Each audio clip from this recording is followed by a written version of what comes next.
नमस्कार दोस्तों, स्वागत है आपका आपके यूट्यूब चैनल पोलाइट एजुकेशन पर। बच्चों, आज हम लोग बात करेंगे मेंसुरेशन के अंतर्गत आने वाले महत्वपूर्ण सूत्र के। वीडियो को अंत तक जरूर देखना। मुझे पूरा यकीन है ऐसा वीडियो आपने पहले कभी नहीं देखा होगा। दोस्तों, मेंसुरेशन के अंतर्गत फिगर आते हैं हमारे घन, घनाभ, बेलन, शंकु, गोला, अर्धगोला। इनके सूत्र कैसे बने हैं प्रैक्टिकल के साथ हम लोग समझेंगे इसको। मेंसुरेशन में हमारा पहला फिगर आता है घन का। घन को इंग्लिश में क्यूब कहते हैं। घन होता क्या है? एक आधार में इसके वर्ग होता है और वर्ग की चारों भुजाएं बराबर होती हैं।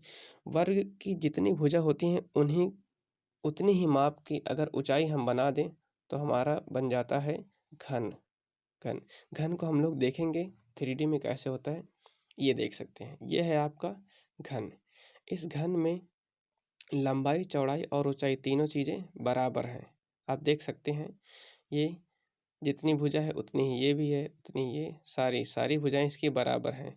तो इसमें मान लेते हैं घन की ये लंबाई है, ये चौड़ाई है और ये ऊंचाई है। लंबाई, चौड़ाई और ऊंचाई तीनों चीज़ें हैं। अगर ये तीनों सेम होती हैं तो इसे भुजा मानते हैं और उसको हमने मान लिया ए है। तो घन का जो आयतन होता है वो ए क्यूब होता है। घन का आयतन ए क्यूब। और घन की चारों दीवारों का क्षेत्रफल, घन की चारों दीवारों का क्षेत्रफल कौन सा है ये देखते हैं। चारों दीवार का मतलब अगर इस घन को ऐसे रख दिया जाए तो इसकी चारों दीवारें कौन सी होंगी। ये एक दीवार खड़ी है, दूसरी ये इधर से ये वाली और इस साइड से ये वाली। ये जो दीवारें खड़ी हैं इन्हीं को हम कहते हैं चारों दीवारों का क्षेत्रफल। तो एक दीवार के लिए यहाँ पर है क्या, ये हमारा वर्ग। तो एक दीवार का क्षेत्रफल हो जाएगा वर्ग का क्षेत्रफल, यानी कि ए स्क्वायर। और ऐसी कितनी दीवारें हैं? 4 दीवारें हैं, 1 2 3 4। तो अगर ए स्क्वायर को हम 4 से मल्टीप्लाई कर दें तो हमारा बन जाएगा चारों दीवारों का क्षेत्रफल। घन की चारों दीवारों का क्षेत्रफल, या इसे हम वक्र पृष्ठ भी कहते हैं, तो ये हो जाता है 4a स्क्वायर। संपूर्ण पृष्ठीय क्षेत्रफल क्या होगा? एक पृष्ठ का क्षेत्रफल ए स्क्वायर होता है और टोटल इसमें कितनी पृष्ठ होती हैं? 6। 1 2 3 4, ये 5 और ये नीचे वाली 6, ऐसे करके 6 सतहें हैं। तो अगर ए स्क्वायर को हम 6 से मल्टीप्लाई कर दें तो हो जाएगा इसके संपूर्ण पृष्ठीय क्षेत्रफल। बात करते हैं घन के विकर्ण की। तो घन का विकर्ण होगा क्या? किसी एक कॉर्नर को इसके बिल्कुल अपोजिट वाले नीचे ऐसे करके बीचों बीच से जाती हुई जो रेखा होगी इस घन के अंदर से, ये घन के अंदर से जो रेखा जाएगी वो कहलाएगी इस घन का विकर्ण। और घन के विकर्ण का सूत्र होता है a√3। दोस्तों, ये घन के सारे फार्मूले कंप्लीट हुए। इतने अगर फार्मूले आते हैं तो घन से संबंधित सारे क्वेश्चन हो जाएंगे आपसे। अब बात करते हैं हम घनाभ की। घनाभ क्या होता है? घनाभ के आधार में एक आयत होता है जिसकी लंबाई और चौड़ाई होती है। अगर उसी आयत के एक दीवारों को हम उठा दें h ऊंचाई तक तो हमारा बन जाता है घनाभ। घनाभ को आप देख सकते हैं, ये है हमारा घनाभ। घनाभ में ये घनाभ की लंबाई है, ये चौड़ाई है और ये ऊंचाई है। घनाभ की लंबाई, चौड़ाई, ऊंचाई। अगर घनाभ की लंबाई को L माने, चौड़ाई को B माने और ऊंचाई को H माने तो घनाभ का आयतन हो जाएगा हमारा LBH। और घनाभ की चारों दीवारों का क्षेत्रफल, चारों दीवारों के क्षेत्रफल का मतलब जैसे ये घनाभ रखा है आपके सामने तो इसमें चारों दीवारें कौन सी हैं? ये वाली है, ये वाली दीवार, इधर की ये दीवार, इधर की ये और इस साइड की ये चारों दीवारें हैं हमारी।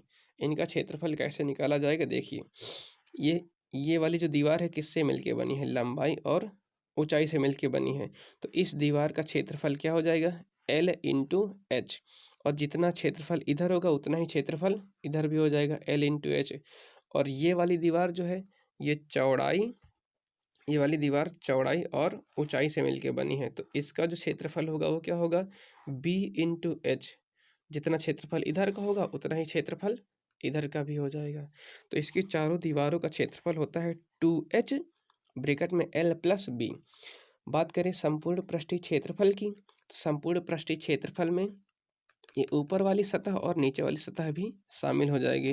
तो संपूर्ण पृष्ठीय क्षेत्रफल का सूत्र होता है 2LB plus BH plus HL।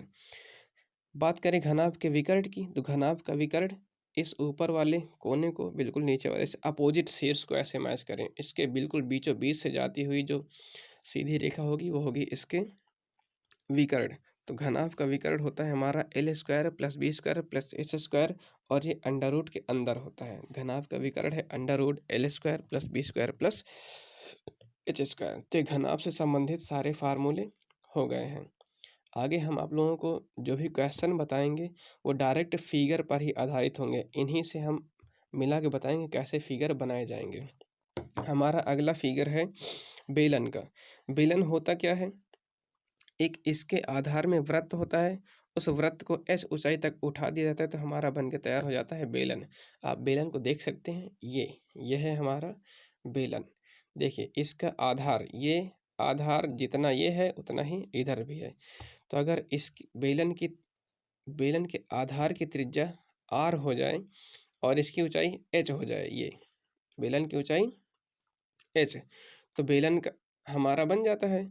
और बेलन के त्रिज्या आर है, ऊंचाई एच है, तो बेलन का आयतन हो जाएगा पाई आर स्क्वायर एच।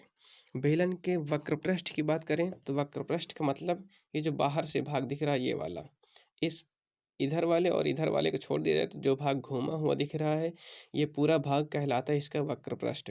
बेलन के वक्रपृष्ठ का सूत्र होता है 2 पाई आर एच। बेलन का वक्रपृष्ठ होता है 2 पाई आर एच। बात करें संपूर्ण पृष्ठीय क्षेत्रफल की, तो इस वक्रपृष्ठ में, इसी वक्रपृष्ठ में अगर हम ऊपर वाला क्षेत्रफल और नीचे वाला क्षेत्रफल जोड़ दें तो हमारा बन जाएगा संपूर्ण पृष्ठीय क्षेत्रफल, बेलन का संपूर्ण पृष्ठीय क्षेत्रफल। तो बेलन का संपूर्ण पृष्ठीय क्षेत्रफल क्या हो जाएगा, 2 पाई आर एच प्लस आर।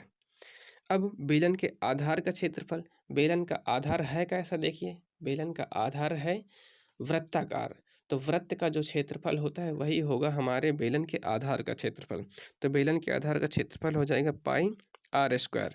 बात करें आधार की परिधि की, तो आधार की परिधि वही होगी जो हमारे वृत्त की परिधि होती है। वृत्त की परिधि का सूत्र होता है 2 पाई आर, तो वही हो जाएगी हमारे इस बेलन के आधार की परिधि। आशा करते हैं ये घन, घनाभ और बेलन इसके सारे फार्मूले समझ में आए होंगे। ठीक, अब हम बात करते हैं शंकु की। तो शंकु देखते हैं, देखिए ये है हमारे शंकु, गोला और अर्धगोला, ये 3 फिगर बचे हुए हैं, इनको देखते हैं। शंकु के आधार में भी वृत्त होता है और उसकी ऊंचाई h, तिर्यक ऊंचाई l होती है। हम आपको शंकु दिखाते हैं, ये है हमारा शंकु। देखिए शंकु के आधार में ये वृत्त है और इसकी बिल्कुल स्ट्रेट ऊंचाई, यहाँ से बिल्कुल सीधी सीधी जो ऊंचाई है ये वाली कहलाएगी इसकी ऊंचाई, और ये तिरछा जो दिख रहा है ये वाला भाग कहलाएगा इसकी तिर्यक ऊंचाई। ठीक, अगर शंकु की त्रिज्या r, ऊंचाई h तथा तिर्यक ऊंचाई l हो तो शंकु का आयतन जो है वो बेलन के आयतन का 1/3 भाग होता है। तो बेलन का आयतन था पाई आर स्क्वायर, अगर उसको 1/3 से गुणा कर दिया जाए तो बन जाएगा हमारा शंकु का आयतन। शंकु का आयतन बन जाएगा 1/3 पाई आर स्क्वायर एच।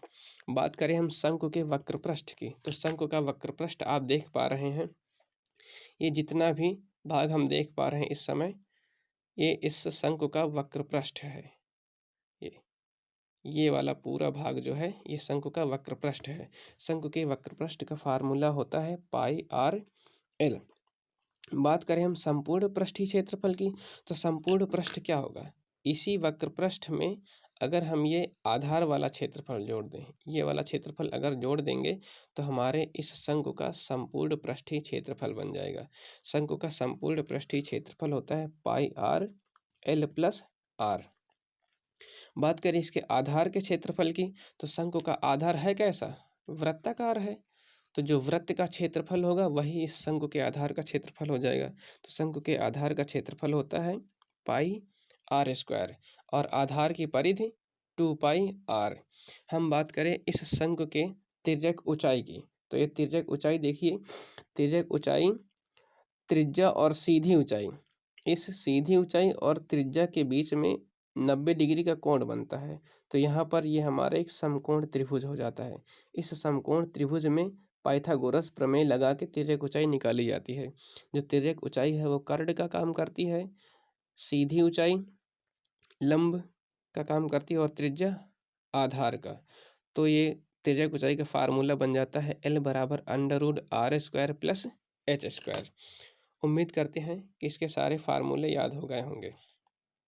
ठीक, अब बात करते हैं हम गोले की।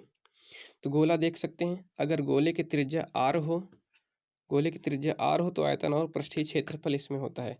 देख सकते हैं आप, यह है आपके सामने गोला। ठीक, इस गोले की त्रिज्या r, मान लिया जाए गोले की त्रिज्या r है, तो गोले का आयतन हो जाएगा 4/3 πr³। और गोले का पृष्ठीय क्षेत्रफल, इस गोले में देख सकते हैं आप केवल एक ही पृष्ठ है, इस गोले में एक ही पृष्ठ है, इसलिए इसका क्षेत्रफल भी एक ही होता है। गोले के पृष्ठीय क्षेत्रफल का सूत्र होता है 4πr² और इसका आयतन है 4/3 πr³। ये गोला हो गया है। अगर इस गोले को हम बीच से काट दें, ऐसे यहाँ से बिल्कुल बीच से काट दिया जाए तो बन जाएगा, इसके दो भाग हो जाएंगे और दोनों भाग कहलाएंगे अर्धगोला। इसी गोले को बीच से काटने के बाद हमारा मिलता है अर्धगोला। आप देख सकते हैं ये अर्धगोले का चित्र बना है। हम आपको दिखाते हैं अर्धगोला 3D में होता कैसा है। ये देखिए, यह है हमारा अर्धगोला। इस अर्धगोले की त्रिज्या अगर r हो तो इसका आयतन और पृष्ठीय क्षेत्रफल निकाला जाता है। मान लिया जाए अर्धगोले की त्रिज्या r है। अब संपूर्ण गोले का जो आयतन था वो 4/3 πr³ था, तो इसका आधा जो होगा वो इस अर्धगोले का आयतन होगा। तो इस पूरे आयतन को 1/2 से गुणा कर दें या फिर 2 से भाग करने के बाद जो मिलेगा वो हमारा अर्धगोले का आयतन होगा।